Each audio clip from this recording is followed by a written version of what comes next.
So guys, आपको दिख ही रहा होगा कि इतनी ज़्यादा भीड़ नज़र आ रही है। ये हमारे घर के सामने का ही रोड है जहाँ पर इतनी सारी भीड़ लगी हुई है और यहाँ पर ग्रीन पार्क से भी एक बहुत ही बड़ा जुलूस आ रहा है। तो भाई हम फटाफट से निकल कर आ गए क्योंकि इतनी भीड़ में तो चलने की हिम्मत नहीं है। तो हम आकर यहाँ पर उतरे हैं शिमला पार्क यानी कि MM वैली के मेन रोड। तो यहाँ पर से ही आपको देखने मिलेगा बहुत सारे झंडे जो हैं, इतने बड़े बड़े झंडे, छोटे छोटे बच्चे लोग ऐसे लहरा रहे हैं, बहुत ही प्यारा लग रहा है। तो इस बार आपने एक चीज़ नोटिस नहीं की कि इस बार एक दो झंडे नहीं, यहाँ पर काफ़ी सारे देशों के झंडे हैं, यानी कि मल्टीपल स्टेट्स के यहाँ पर झंडे आपको नज़र आएंगे, जैसे कि ईरान के, पाकिस्तान के, इंडिया के तो खैर नहीं है, लेकिन पाकिस्तान के यहाँ पर काफ़ी ज़्यादा झंडे हैं। फुल वाइट भी है और ऑरेंज कलर का भी एक है। तो मुझे काफ़ी ज़्यादा कंफ्यूजिंग हो रहा है कि कौन सा किसका है। अगर आपको पता है तो मुझे कमेंट सेक्शन में ज़रूर बताना। तो चलते चलते हम आ गए आगे की तरफ, जहाँ पर आपको देखने को मिलेगा कि बहुत ही प्यारा सेटअप। ये फुल वाइट थीम पर किसी ने करवाया है। अभी तो पूरी लाइटिंग वगैरह जो भी मेन होने वाला है वो तो हम नहीं देख पाएंगे, लेकिन हम यहाँ का पूरा सेटअप ज़रूर देख पाएंगे। और हम रात में यहाँ पर इसलिए नहीं आए क्योंकि रात के टाइम पर सिर्फ अंधेरा रहेगा और सिर्फ लाइट नज़र आएगी, तो अच्छी तरीके से हम एक्सप्लोर भी नहीं कर पाएंगे। तो इसलिए अगर आप भी आ रहे हैं ना तो दिन में ही आएँ। तो यहाँ पर आप देख सकते हैं ये येलो वाला ना ईरानी झंडा है। यहाँ पर ईरानी जुलूस भी है, मतलब शिया लोगों का भी जुलूस है, लेकिन शिया लोगों वाले में हम नहीं गए थे। बहुत ही प्यारा लग रहा है दूर से देखने में। ये फुल वाइट थीम पर है और सेंटर में लिखा हुआ है अल्लाह, जो कि बहुत ही प्यारा लग रहा है। तो अब हम बढ़ते हैं आगे की तरफ। तो यहाँ पर हमें इंडिया का झंडा भी दिख गया है और ये फुल वाइट झंडे भी, ये पता नहीं किसका झंडा है। अगर आपको पता है ना तो मुझे ज़रूर बताना।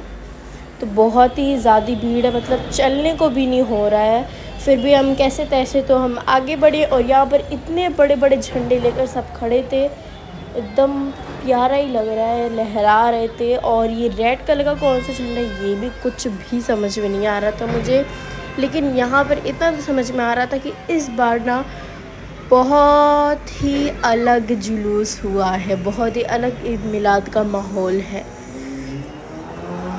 तो यहाँ पर हम धीरे धीरे आगे बढ़ रहे हैं और आगे बढ़ते ही बढ़ते यहाँ पर भीड़ भी बढ़ती जा रही है। तो देखिए दिन में भी इतनी ज़्यादा भीड़ है, तो अब रात में तो क्या ही बोल सकते हैं, बहुत ही ज़्यादा भीड़ होने वाली है। तो फिर हम यहाँ पर पहुँच गए जहाँ पर थोड़ा सा खुला था, तो हम यहाँ पर थोड़ी देर के लिए खड़े हो गए और फिर हमें ये नज़र आया कि यहाँ पर नात पढ़ा जा रहा था। तो आप भी सुनिए, बहुत ही प्यारी नात पढ़ी जा रही थी।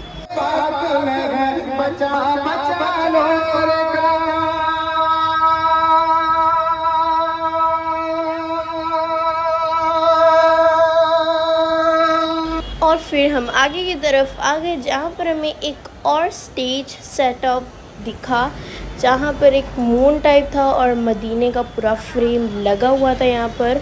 और यहाँ पर सलमान अज़ारी मुफ्ती की फ़ोटो भी लगी हुई थी। और यहाँ पर आपको फाउंटेन भी, छोटे छोटे ना फाउंटेन देखने को मिलेंगे जो कि बहुत ही प्यारे लग रहे थे। और यहाँ की लाइटिंग भी रात को ही शुरू होगी, तो हम लाइटिंग वगैरह तो एक्सप्लोर नहीं करवा पाएंगे आपको। तो बस जो भी दिख रहा है मैं आपको दिखाते जा रही हूँ। तो अभी हम फ़िलहाल हैं कौसा कब्रिस्तान के सामने, और फिर आप देख ही सकते हैं कि इतनी ज़्यादा भीड़ है, फिर भी हम कैसे कैसे तो बढ़ रहे हैं। और साथ ही में यहाँ पर था एक ईद मिलाद क्विज़ कंपटीशन का भी था, तो हमने तो उसमें पार्टिसिपेट नहीं किया। फिर हम आगे की तरफ बढ़ गए जहाँ पर ये छोटा सा सेटअप नज़र आया। ये मुझे समझ में नहीं आ रहा है कि ये क्या है, बट जैसा हिंदुओं में होता है ना, ऐसे मूर्ति वगैरह को सजाते हैं, वैसे ही लग रहा था। हमें तो बिल्कुल भी अच्छा नहीं लगा, फिर भी हमने आपको एक्सप्लोर करवाया है। और फिर हम दरगाह गली रोड के सामने, जहाँ पर कुछ लोग थे जो कि बहुत ही अच्छा वो क्या कहते हैं इसे, वो बजा रहे थे। तो आप ये सुनिए।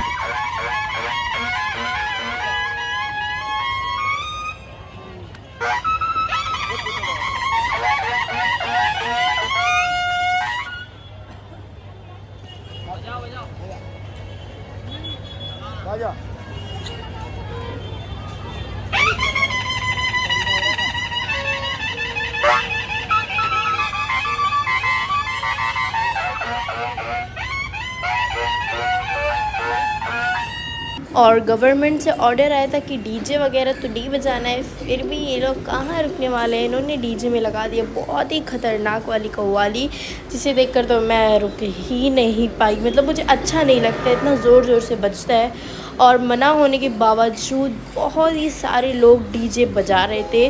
फिर भी अब क्या ही कर सकते हैं। तो जैसे जैसे भीड़ बढ़ती जा रही थी यहाँ पर बहुत ही ज़्यादा सफोकेशन बढ़ता जा रहा था, मतलब कुछ भी समझ में नहीं आ रहा था। और यहाँ पर ऐसा भी था कि अपने फ़ोन को भी बहुत ही केयरफुली रखना होगा। यहाँ पर चोरी वगैरह भी बहुत हो रही थी और साथ ही में जैसे जैसे रैली आगे बढ़ती जा रही थी वैसे वैसे यहाँ पर जगह जगह पर ना हलवा मिल रहा था, फालूदा मिल रहा था, जूस मिल रहा था, मतलब बहुत ही सारा खाने की चीज़ें, पीने की चीज़ें आपको मिलेंगी, पानी के बॉटल्स, बिस्किट, बहुत सारी चीज़ें आपको मिलेंगी। तो फिर बस हमारा था ये लास्ट स्टॉप। इतनी सारी भीड़ थी कि बस अगर कोई आ जाए तो बस इसके आगे जा ही ना पाए। फिर भी हम कैसे तैसे करके आगे बढ़े और फिर वहाँ कौसा से भी ना अलग ही एकदम ट्रक व्रक में भरकर एक जुलूस आ रहा था। तो फिर हम वहाँ तक तो नहीं गए, लेकिन हम रिटर्न हो गए, जहाँ पर हमें देखने को मिला ये फ़लस्तीन का झंडा। तो यहाँ पर फ़लस्तीन के सिर्फ 2 ही झंडे हमको देखने के लिए मिले। बहुत ही बड़े बड़े झंडे थे और कुछ लोग मिलकर इसको लहरा रहे थे, जो कि बहुत ही प्यारा दिख रहा था। और साथ में यहाँ पर डीजे में फ़लस्तीन का नाच भी बज रहा था। वो तो आपको क्लियरली नहीं सुनाई दे रहा होगा क्योंकि इतनी ज़्यादा रश थी, तो यहाँ पर कुछ भी नहीं सुनाई दे रहा था। फिर हम बस हमारा था ये लास्ट स्टॉप। फिर उसके बाद हम चले गए घर पे, क्योंकि इतने ज़्यादा रश में हम नहीं सर्वाइव कर पाते हैं और हम कभी आते भी नहीं मिलाद में। वो तो इस बार आके ताकि आप लोगों को थोड़ा सा एक्सप्लोर करवा पाए हमारी मुमरा की ईद मिलाद किस तरीके की होती है। तो बस आज के लिए इतना ही, और अगर आपको इससे ज़्यादा और भी इन्फॉर्मेशन देखने के लिए मिलेगी तो मुझे कमेंट में ज़रूर से बताना। मिलती हूँ आपसे अगली वीडियो में। अल्लाह हाफिज़।